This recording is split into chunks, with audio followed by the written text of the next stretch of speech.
जय राम भक्तजनों, आज मैं आपको गीता का दूसरा अध्याय और दूसरे अध्याय का सुनने का क्या महत्व है वो भी आपको बताऊंगा। तो पहले मैं पाठ करूंगा, फिर उसके बाद आपको उसका महत्व सुनाऊंगा। तो आप सुनिए, आपको बहुत आनंद आएगा। दूसरा अध्याय। संजय बोले, उस प्रकार करुणा से व्याप्त और आंसुओं से पूर्ण तथा व्याकुल नेत्रों वाले शोकयुक्त उस अर्जुन के प्रति भगवान मधुसूदन ने यह वचन कहा।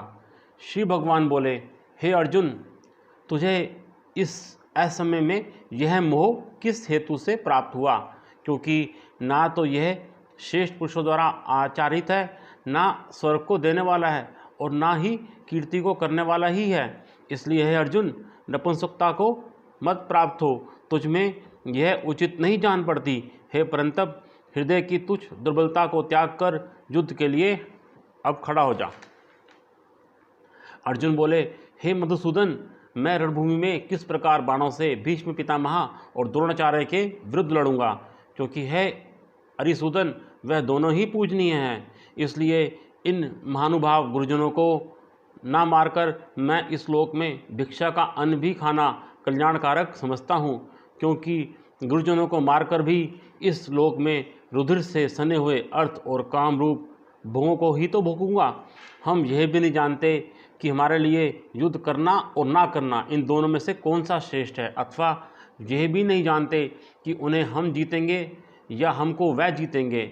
और जिनको मारकर हम जीना भी नहीं चाहते, वे ही हमारे आत्मीय धृतराष्ट्र के पुत्र हमारे मुकाबले में खड़े हैं। इसलिए कायरता रूप दोष से उपहत हुआ स्वभाव वाला तथा धर्म के विषय में मोहचित हुआ मैं आपसे पूछता हूँ कि जो साधन निश्चित कल्याणकारक हो वह मेरे लिए कहिए, क्योंकि मैं आपका शिष्य हूँ।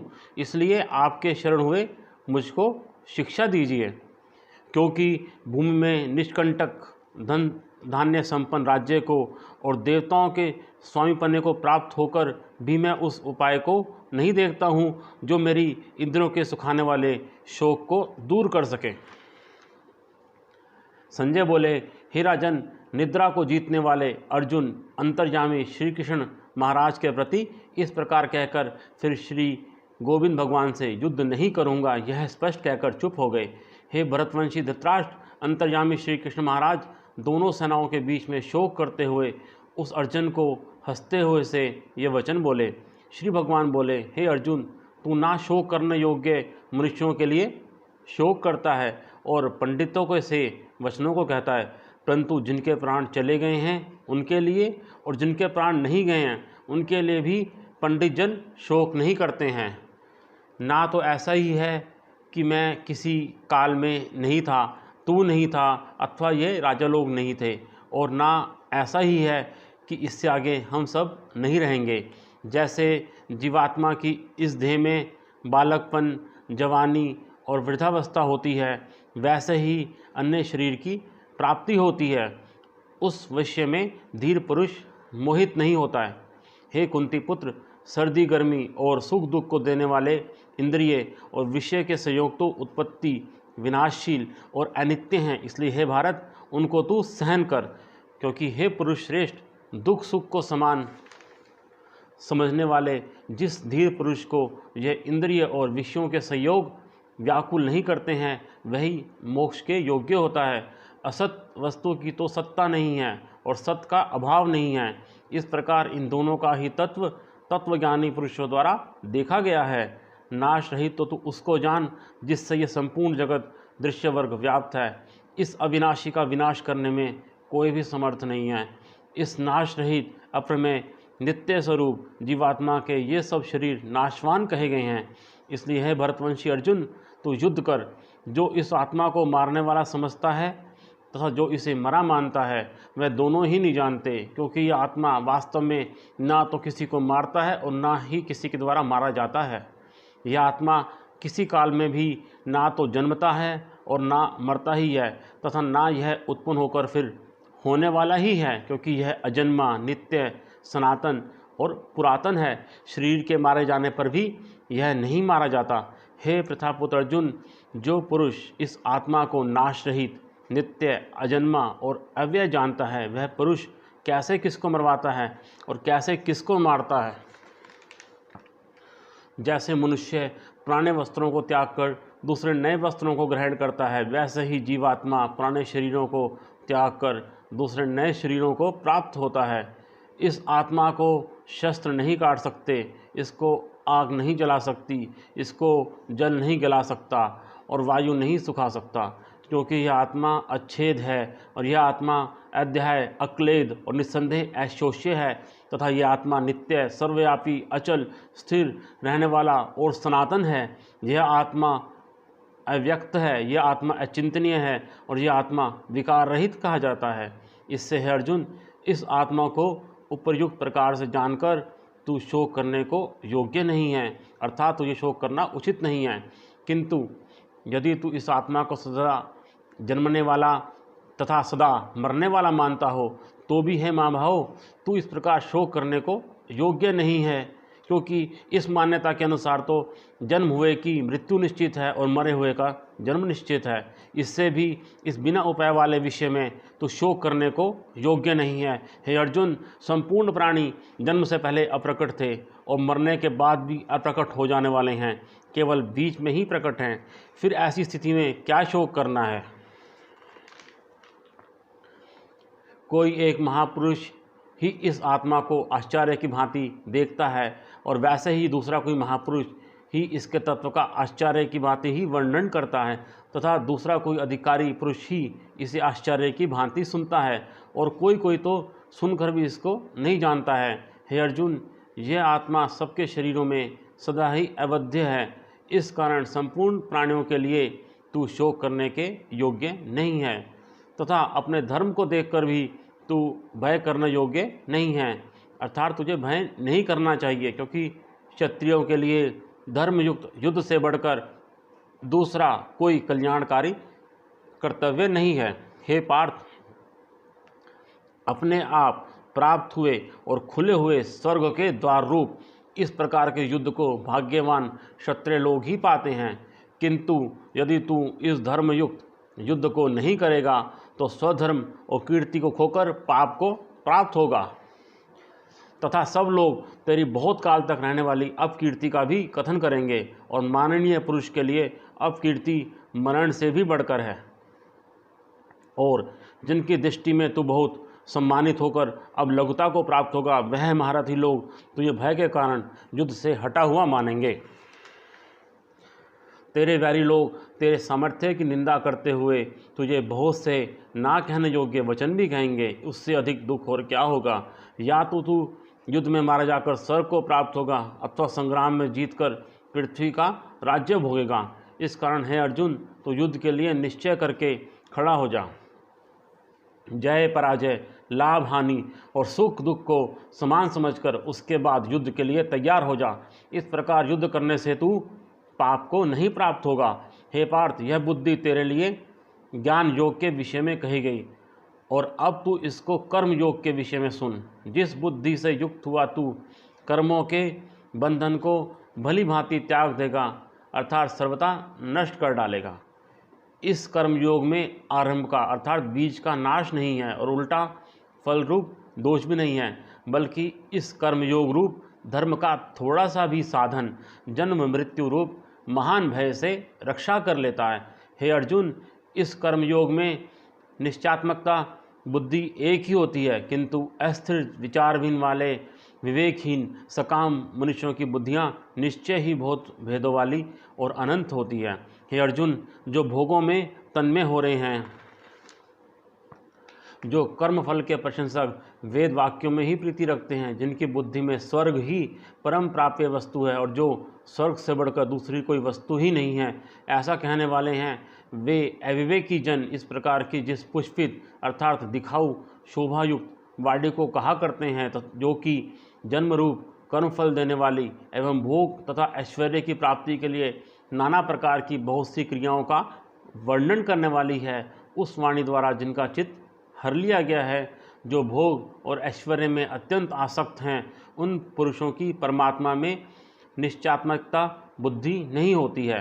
हे अर्जुन, वेद उपर्युक्त प्रकार से तीनों गुणों के कार्य रूप समस्त भोगों एवं उनके साधनों का प्रतिपादन करने वाले हैं। इसलिए तू उन भोगों एवं उनके साधनों में आसक्तिहीन, हर शोकादि धंधों से रहित, नित्य वस्तु परमात्मा में स्थित, योग और क्षेम को ना चाहने वाला और स्वाधीन अंतःकरण वाला हो। सब ओर से परिपूर्ण जलाशय के प्राप्त हो जाने पर छोटे जलाशय में मनुष्य का जितना प्रयोजन रहता है, ब्रह्म को तत्व से जानने वाले ब्राह्मण का समस्त वेदों में उतना ही प्रयोजन रह जाता है। तेरा कर्म करने में ही अधिकार है, उसके फलों में कभी नहीं। इसलिए तू कर्मों के फल का हेतु मत हो तथा तेरी कर्म ना करने में भी आसक्ति ना हो। हे धनंजय, तू आसक्ति को त्याग कर तथा सिद्धि और सिद्धि में समान बुद्धि वाला होकर योग में स्थित हुआ कर्तव्य कर्मों को कर। समत्व ही योग कहलाता है। इस समत्व रूप बुद्धि योग से सकाम कर्म अत्यंत ही निम्न श्रेणी का है। इसलिए हे धनंजय, तू समबुद्धि में ही रक्षा का उपाय ढूंढ, अर्थात बुद्धि योग का ही आश्रय ग्रहण कर, क्योंकि फल के हेतु बनने वाले अत्यंत दीन है। समबुद्धि युक्त पुरुष पुण्य और पाप दोनों को इसी लोक में त्याग देता है, अर्थात उनसे मुक्त हो जाता है। इससे तू समत्वरूप योग में लग जा। ये समत्वरूप योग ही कर्मों में कुशलता है, अर्थात कर्म बंधन से छूटने का उपाय है। क्योंकि समबुद्धि से युक्त ज्ञानी जन कर्मों से उत्पन्न होने वाले फल को त्याग कर जन्म रूप बंधन से मुक्त होकर निर्विकार परम पद को प्राप्त हो जाते हैं। जिस काल में तेरी बुद्धि मोह रूप दलदल को भली भांति पार कर जाएगी, उस समय तू सुनने हुए और सुनने में आने वाले इस लोक और परलोक संबंधी सभी भोगों से वैराग्य को प्राप्त हो जाएगा।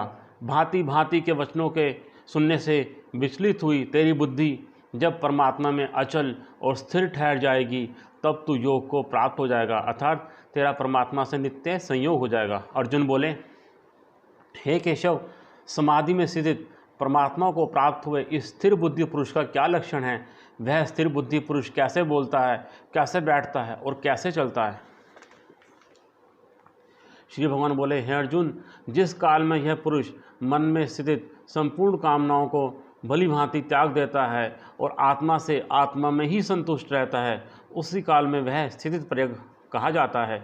दुखों की प्राप्ति होने पर जिसके मन में उद्वेग नहीं होता, सुखों की प्राप्ति में जो सर्वथा निष्प्रय है तथा जिसके राग, भय और क्रोध नष्ट हो गए हैं, ऐसा मुनि स्थिर बुद्धि कहा जाता है। जो पुरुष सर्वत्र स्नेह रहित हुआ उस शुभ या अशुभ वस्तु को प्राप्त होकर ना प्रसन्न होता है और ना ही द्वेष करता है, उसी की बुद्धि स्थिर है। और कछुआ सब ओर से अपने अंगों को जैसे समेट लेता है, वैसे ही जब यह पुरुष इंद्रियों के विषयों से इंद्रियों को सब प्रकार से हटा लेता है, तभी उसकी बुद्धि स्थिर है, ऐसा समझना चाहिए।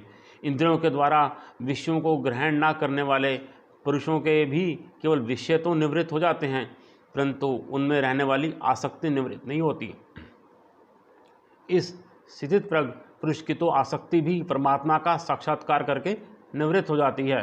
हे अर्जुन, आसक्ति का नाश ना होने के कारण ये प्रमथन स्वभाव वाली इंद्रियां यत्न करते हुए बुद्धिमान पुरुष के मन को भी बलात् हर लेती हैं। इसलिए साधक को चाहिए कि वह उन संपूर्ण इंद्रियों को वश में करके समाहित हुआ मेरे परायण होकर ध्यान में बैठे, क्योंकि जिस पुरुष की इंद्रियां वश में होती हैं उसी की बुद्धि स्थिर हो जाती है। विषयों का चिंतन करने वाले पुरुष की उन विषयों में आसक्ति हो जाती है। आसक्ति से उन विषयों की कामना उत्पन्न होती है और कामना में विघ्न पड़ने से क्रोध उत्पन्न होता है। क्रोध से अत्यंत मूढ़ भाव उत्पन्न हो जाता है। मूढ़ भाव से स्मृति में भ्रम हो जाता है और स्मृति में भ्रम हो जाने से बुद्धि अर्थात ज्ञान शक्ति का नाश हो जाता है। ऐसे बुद्धि का नाश हो जाने से यह पुरुष अपनी स्थिति से गिर जाता है, परंतु अपने अधीन किए हुए अंतःकरण वाला साधक अपने वश में की हुई राग देश से रहित इंद्रियों द्वारा विषयों में विचरण करता हुआ अंतःकरण की प्रसन्नता को प्राप्त होता है।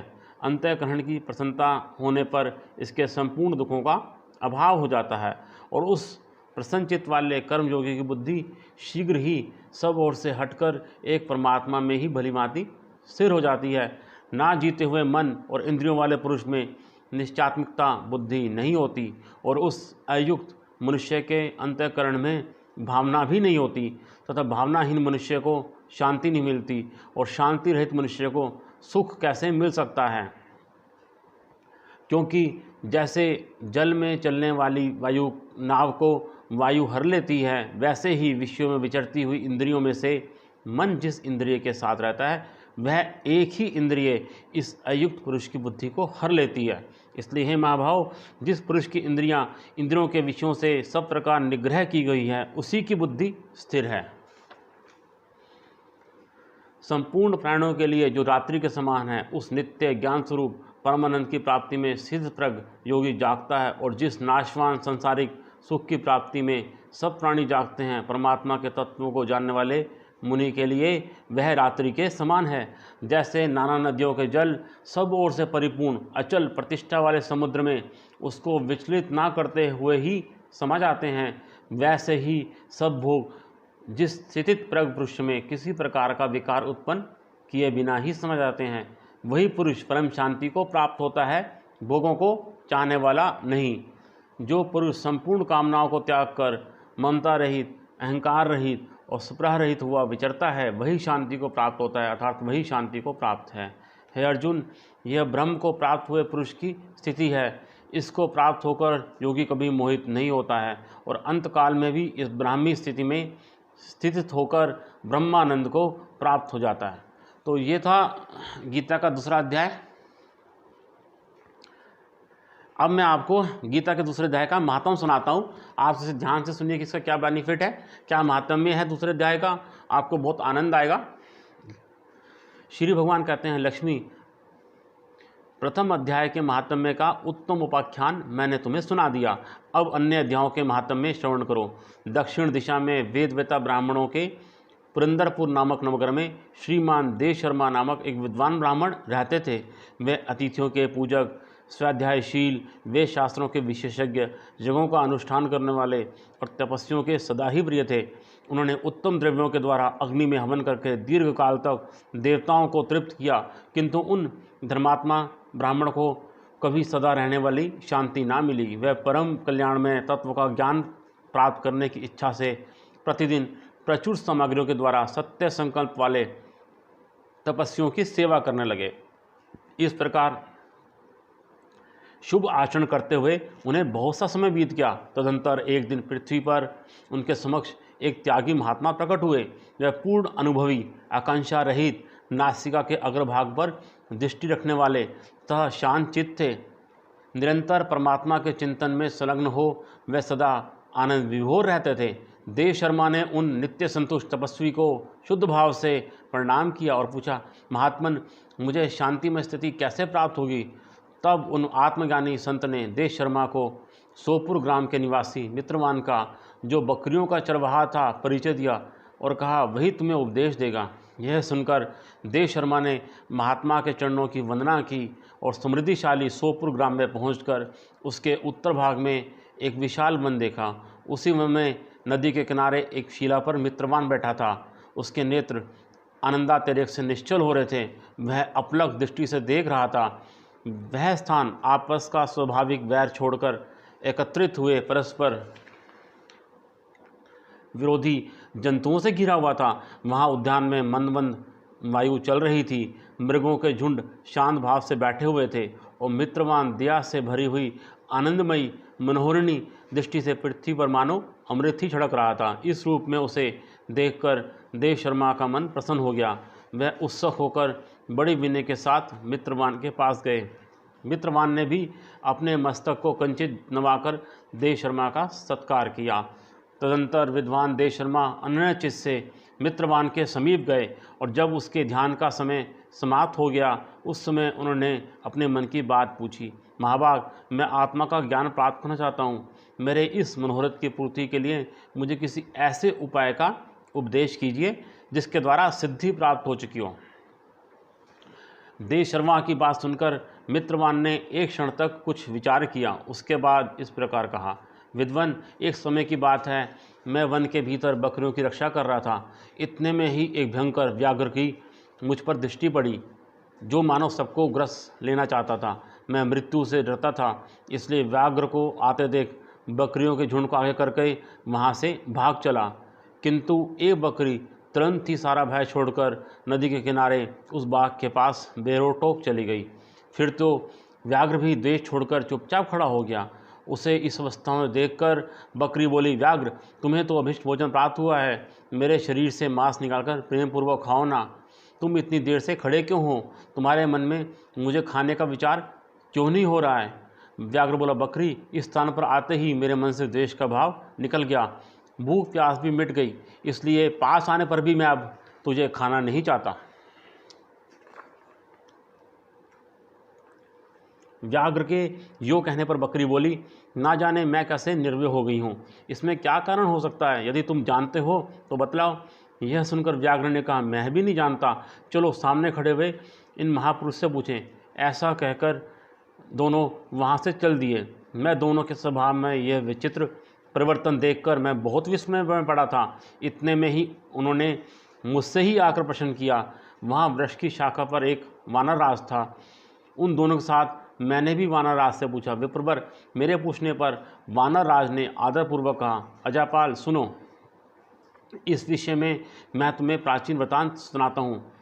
यह सामने वन के भीतर जो बहुत बड़ा मंदिर है उसकी ओर देखो। इसमें ब्रह्मा जी का स्थापित किया हुआ एक शिवलिंग है। पूर्व काल में यहाँ सुकर्मा नामक एक बुद्धिमान महात्मा रहते थे, जो तपस्या में संलग्न होकर इस मंदिर में उपासना करते थे। वे वन में से फूलों का संग्रह कर लाते और नदी के जल से पूजनीय भगवान शंकर को स्नान कराकर उन्हीं से उनकी पूजा किया करते थे। इस प्रकार आराधना का कार्य करते हुए सुकर्मा यहाँ निवास करते थे। बहुत समय के बाद उनके समीप किसी अतिथि का आगमन हुआ। सुकर्मा ने भोजन के लिए फल लाकर अतिथि को अर्पण किया और कहा, विद्वान, मैं केवल तत्वज्ञान की इच्छा से भगवान शंकर की आराधना करता हूँ। आज इस आराधना का फल परिपक्व होकर मुझे मिल गया, क्योंकि इस समय आप जैसे महापुरुष ने मुझ पर अनुग्रह किया है। सुकर्मा के यह मधुर वचन सुनकर तपस्या के धनी महात्मा अतिथि को बड़ी प्रसन्नता हुई। उन्होंने एक शिलाखंड पर गीता का दूसरा अध्याय लिख दिया और ब्राह्मण को उसके पाठ एवं अभ्यास के लिए आज्ञा देते हुए कहा, ब्राह्मण, इससे तुम्हारा आत्मज्ञान संबंधी मनोरथ अपने आप सफल हो जाएगा। जो कहकर वह बुद्धिमान तपस्वी सुकर्मा के सामने ही उनके देखते देखते अंतर्ध्यान हो गए। सुकर्मा विस्मित होकर उनके आदेशा के अनुसार निरंतर गीता के द्वितीय अध्याय का अभ्यास करने लगे। तदंतर दीर्घ काल के पश्चात अंतःकरण शुद्ध होकर उन्होंने आत्मज्ञान की प्राप्ति हुई। फिर वह जहाँ जहाँ गए वहाँ वहाँ का तपोवन शांत हो गया। उनमें शीत, उष्ण और राग और द्वेष आदि की बाधाएं दूर हो गई। इतना ही नहीं, उन स्थानों में भूख प्यास का कष्ट भी जाता रहा तथा भय का सर्वथा अभाव हो गया। यह सब द्वितीय अध्याय का जप करने वाले सुकर्मा ब्राह्मण की तपस्या का ही प्रभाव समझो। मित्रवान कहता है, वानरराज के यूँ कहने पर मैं प्रसन्नतापूर्वक बकरी और बाघ के साथ उस मंदिर की ओर गया। वहाँ जाकर शिलाखंड पर लिखे हुए गीता के द्वितीय अध्याय को मैंने देखा और पढ़ा।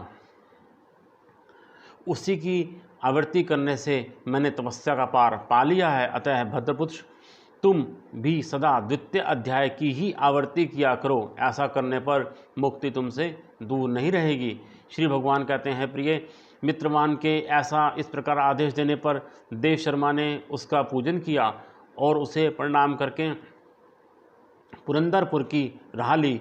वहाँ किसी देवालय में पूर्वोक्त आत्मज्ञानी महात्मा को पाकर उन्होंने यह सारा वृत्तांत उनसे निवेदन किया और सबसे पहले उन्हीं से ही द्वितीय अध्याय को पढ़ा। उनसे उपदेश पाकर शुद्ध अंतःकरण वाले देव शर्मा प्रतिदिन बड़ी श्रद्धा के साथ द्वितीय अध्याय का पाठ करने लगे। तब से उन्होंने प्रशंसा के योग्य परम पद को प्राप्त कर लिया। लक्ष्मी ये द्वितीय अध्याय का उपाख्यान कहा गया। तो ये था भक्तजनों गीता के दूसरे अध्याय का महात्म। ऐसे ही मैं आपको बाकी अध्याय 18 अध्याय हैं, उनका हर अध्याय उसका महात्मा आपको सुनाता रहूँगा।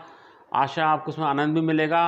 आप मेरे YouTube चैनल को सब्सक्राइब कर लीजिए, मेरे वीडियो को लाइक कीजिए, शेयर कीजिए और कमेंट लिखिए और बेल आइकन भी आप दबा लीजिए, ताकि जैसे ही कोई नया वीडियो आएगा आप उसे देख लेंगे।